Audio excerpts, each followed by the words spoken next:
What is up, YouTube, and welcome back to the channel. And in today's video I'm going to be doing my post week 7 power rankings, so make sure to sack that like button and subscribe if you're not already.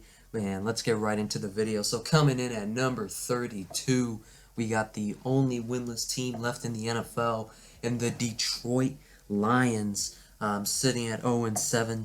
I picked them to beat the Rams. They failed me. They lost. They hung around with them. They weren't able to get it done in the end. At number 31, the Houston Texans. They are continuing to get blown out. At number 30, the Dolphins. The Dolphins, there's so much rumors about Deshaun Watson being traded there, but I really don't get what the heck is the problem with Tua Tagovailoa.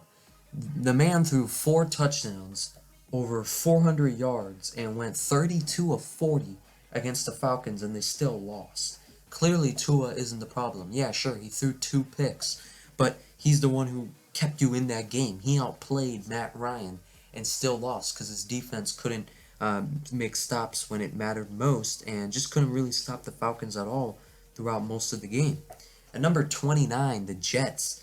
It's funny that they actually move up a couple spots after a week where they get blown out 54-13. That's just how bad these other teams are. At number 28, the Jaguars. They had a bye this week. Last time they played, they won in London. They still haven't won a game in the U.S. since September of 2020, but they have now won a game since September of 2020. They beat the Dolphins a couple weeks ago. And number 27, the Eagles. The Eagles, Jalen Hurts doing everything he can do, but without a running game, with only one real reliable target to throw to in Devontae Smith, and not really a good defense backing him up, there's not much that he can do. And number 26, the Giants, getting a blowout win over the Panthers. A little bit, not that big of a surprise. It surprises me that it was a blowout, but it wouldn't have surprised me if the Giants won. But I did think the Panthers would win, but no. At number 25, the Seahawks. Things are really unraveling for this team. Now they're sitting at 2-5, and Geno Smith, obviously, he's not going to win them a game, and sometimes he'll lose them a game. At number 24, the Washington Football Team. This defense really sucks, and everyone said last year that Alex Smith wasn't the reason for their quick turnaround. But let me tell you something. The Washington Football Team hadn't made it to the playoffs in 3 years when Alex Smith first came. Alex Smith shows up and he leads them to a 6-3 record as a starter. Then he gets hurt. They wind up finishing the season 1-6 without him. The following year, they win 3 games and they go 3-12-1. The year after that, which was last season, they start off 2-7 without him. Then wind up going 5-1 with him, and then lose the final game of the year without him, or not the final game of the year, the second or third to last game of the year. So they went 2-8 without him and 5-1 with him, and then they lost in the playoffs. So 2-9 if you include the playoffs. Now this year they're off to a 2-5 start. So it's as simple as when Alex Smith's on the field, they win. When he isn't, they don't. They shouldn't have gotten rid of Alex Smith, and that's what they get because they're freaking stupid, and it's a stupid organization, and they're never going to win crap. And number 23, the San Francisco 49ers. The QB controversy is continuing to get even more and more and more controversial. Injuries, as always, for this team, and they lost to the Colts at home in that game, which was really possibly a season-ending game for them. And number 22, the Panthers, who have now lost 4 straight. I told you guys about that team. Everyone's saying that their defense is so amazing. No. And number 21, the Bears, who just got steamrolled by the Bucks, 38-3. As kind of expected, but I thought maybe the Bears would be able to hang around a little bit more. But yeah, Justin Fields is looking like a disaster, and it's not really his fault because he has a complete idiot at head coach, and I don't know what the Chicago Bears front office still sees in Matt Nagy. And number 20, The Denver Broncos, another team that's lost 4 straight. They couldn't beat a preseason Browns team a few nights ago. So yeah. At number 19, the Colts. They're starting to come together, but they are at 3-4. They're probably not going to be able to catch the Titans, but it's not out of the question. At number 18, the Patriots. This team could easily be 6-1 this year, as many of you may know, and but they're only sitting at 3-4. But what one man once said, Bill Belichick, you are what your record is, and that's what his team's record is right now. At number 17, you got my Kansas City Chiefs. Look, you guys can clown the Chiefs all you want, but at the end of the day, this team really should not be where they're at right now. Right now, they're at a 3-4 record. If they can just stop with the turnovers and get just a little bit better on defense, which I think those two things are going to happen, they will be back on track. They just need to limit these turnovers and play a little bit better defense. It's those two things. It's that simple. The game against the Titans, things got out of hand early. Chiefs started playing from behind and just really couldn't make that much of a comeback there against them at all. And, Titans are obviously a tough team right now, arguably the best team in the AFC, and, they just got beat. This one, they just got beat. And, as a Chiefs fan, I'm saying I don't think our season's over, but as a neutral fan, I don't think the season's over because this team's 3-4, but they're only about a game and a half or 2 games behind the Chargers, and still get to play them again. And but they are 3 games behind they're 2 games behind the Raiders, 2 full games, but they still play the Raiders twice. They can easily still win their division if they clean up all that stuff I mentioned, and they can beat anybody. So I don't think it's complete panic time yet in KC. Now, if they lose to the Giants on Monday Night Football this week, then it is panic time. No question about it, because it shows that you really just can't get anything going. You can't wake up, and then you're at a 3-5 record, which 3-4 obviously is not good either, but 3-5, then you're really looking at a tough spot. At number 16, the Falcons, who have climbed their way up these rankings over the last couple of weeks. They got a win against the Dolphins. Not that impressive, though. At number 15, the Steelers, who had a bye week this week. Their defense, look, a lot of people are sleeping on them, too. But, this team has a good defense, a good running game, some good receivers. I mean, all Ben Roethlisberger needs to do is just not turn that ball over and play game manager football, and that team will be a tough team to play.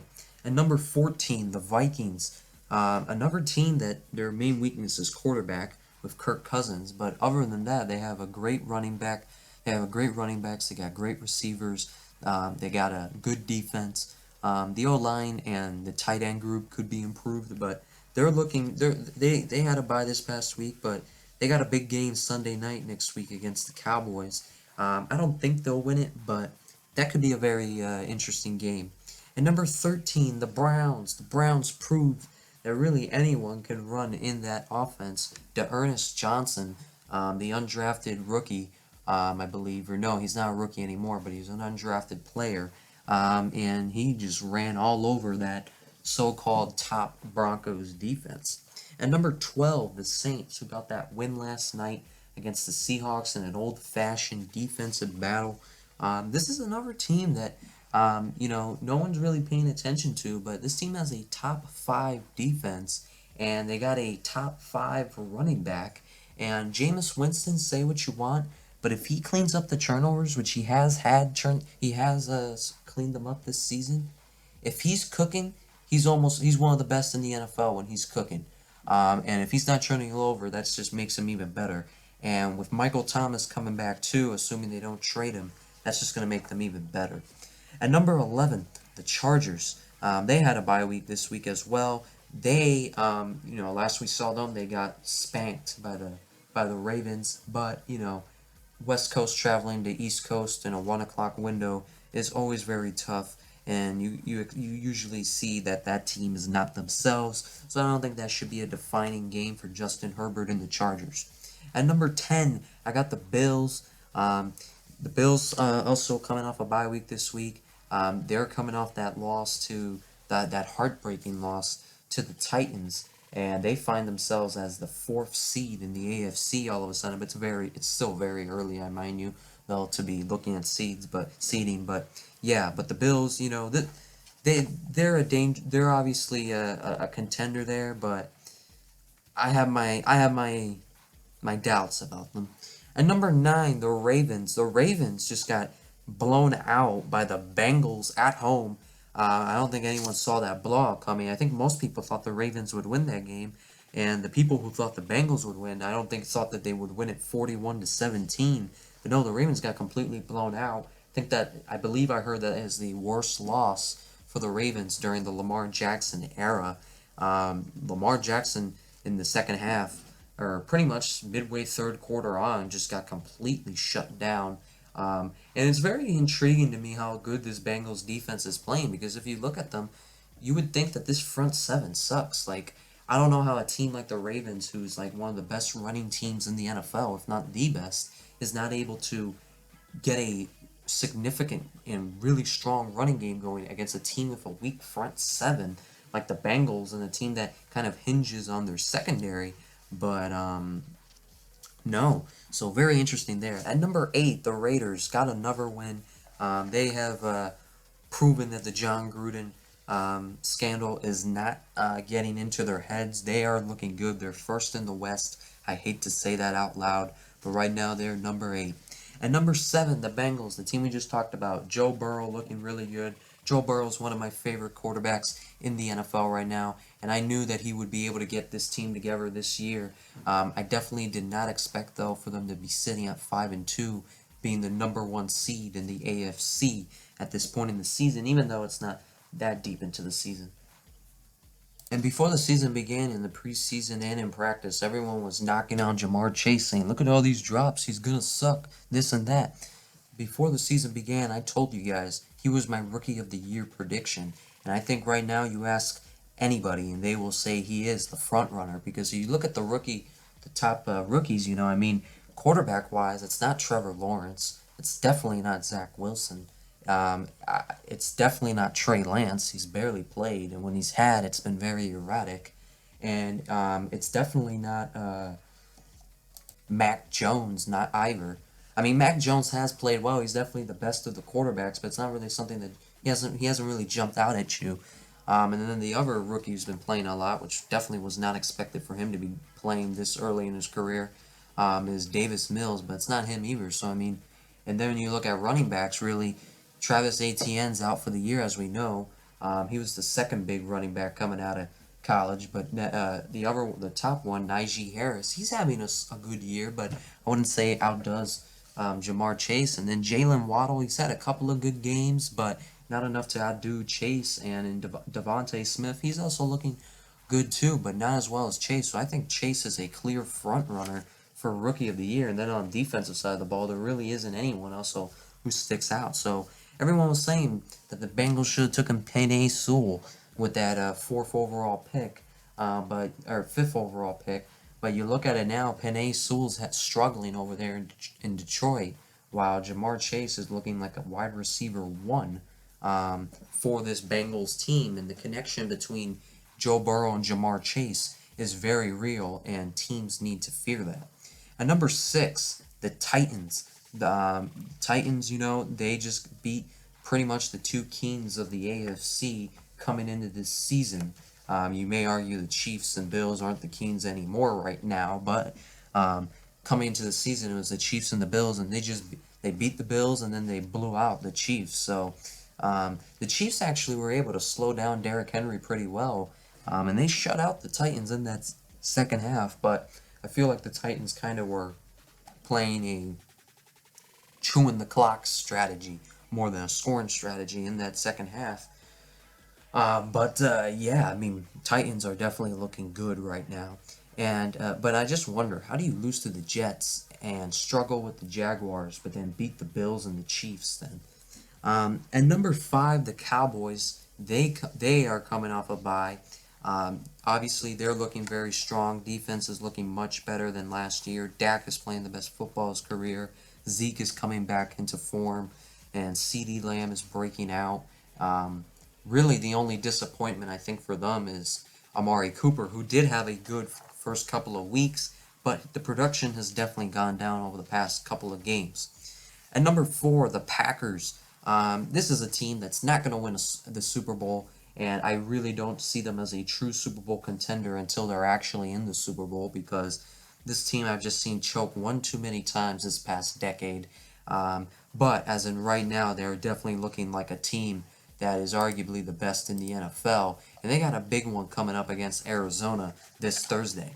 At number 3, the Tampa Bay Buccaneers just blew out the Chicago Bears. Tom Brady hit 600 touchdown passes in that game. First quarterback to ever do it, as you would imagine. Yeah, that was an impressive defensive performance for Tampa, and the Bucs offense look on point. Mike Evans probably had his best game of the year.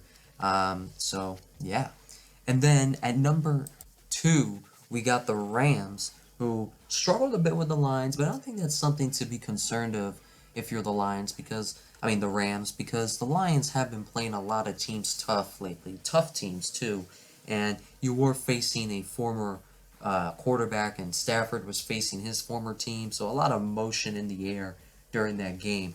But yeah, they came through there. And then at number 1, the Cardinals remain that spot, and they're the only undefeated team right now, sitting at 7-0. Got a huge matchup against Green Bay this Thursday. I'll go more into detail in that game in tomorrow's video, where I'm doing my NFL Week 8 preview. But just to kind of, foreshadow that now, I think I got the Cardinals winning that game, but it's going to be a test for them. And if Devontae Adams doesn't play, things could be bad actually though for Green Bay. Things could get bad for Green Bay, but we will see. But yeah, right now the Cardinals are looking good. They just blew out the Texans. DeAndre Hopkins and J.J. Watt, revenge game against Houston. But yeah, that's pretty much it for today's video. I hope you guys enjoyed. Make sure to subscribe, sack that like button, do all that good stuff. And as always, I'll see you guys next time.